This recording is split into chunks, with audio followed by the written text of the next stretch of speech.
In healthcare news, a federal jury has found 3 Outcome Health executives guilty of 47 counts of fraud. Fraud in my healthcare industry, it's more likely than you expect. The convictions come after a 10-week trial that investigated the leader's role in a billions-dollar scheme in which the company lied to customers about how many physicians' offices their advertisements would appear in. Fun. So, billions dollars fraud. Exciting. 47 counts of fraud. Even more exciting. Let's learn more. First, of course, there was Theranos and now Outcome Health. On Tuesday, the grand jury found 3 former executives guilty of multiple counts of fraud after the 10-week trial in the billion-dollar scheme. Rishi Shah, Outcome's co-founder and former CEO, was found guilty on 19 of 22 counts. Sharonda Agrawal, the company's co-founder and former president, 15 of 17. And Brad Purdy, the company's former COO and CFO, 13 of 15. Chicago-based Outcome installed screens to run educational content and advertisements in physicians' offices and sold advertising space on those devices, most of which were pharmaceuticals companies. So their plan was basically digital billboards in doctors' offices.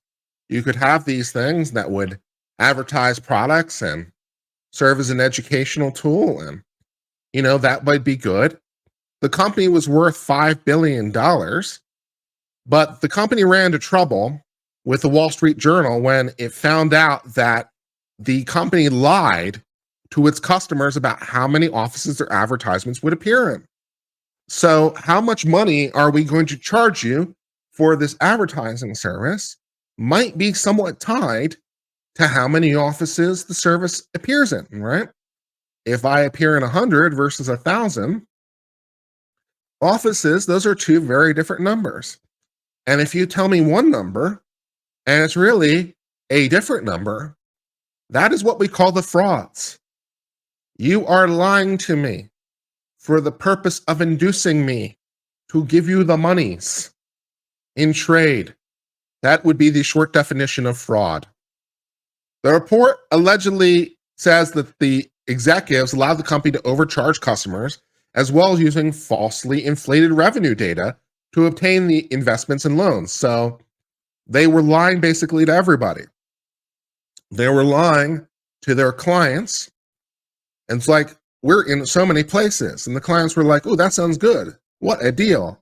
And then they lied to the banks about how many clients they had. And the banks were like, ooh, hey, that's good. You seem like you're a growing company. We would like to give you some money to help you further grow. Investors sued the company and got $500 million back. It's a bit of an oversight. In 2019, Outcome agreed to pay $70 million to resolve a federal financial fraud investigation and cooperate with the Justice Department. The company admitted in 2012 to 2017 the fraud scheme, but then a month later, they charged them criminally.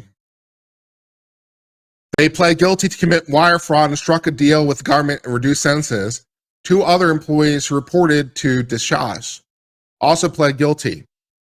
So fake it till you make it, not really a great idea when it comes to business in general and specifically the healthcare executives. So these 3 executives, 47 counts of fraud, going to jail for the $1 billion fraud. That's a lot of fraud, man. That is a lot of fraud. I guess go big or go home. But in this case, go big and go to the big house. And that brings us to the end of the discussion of this story.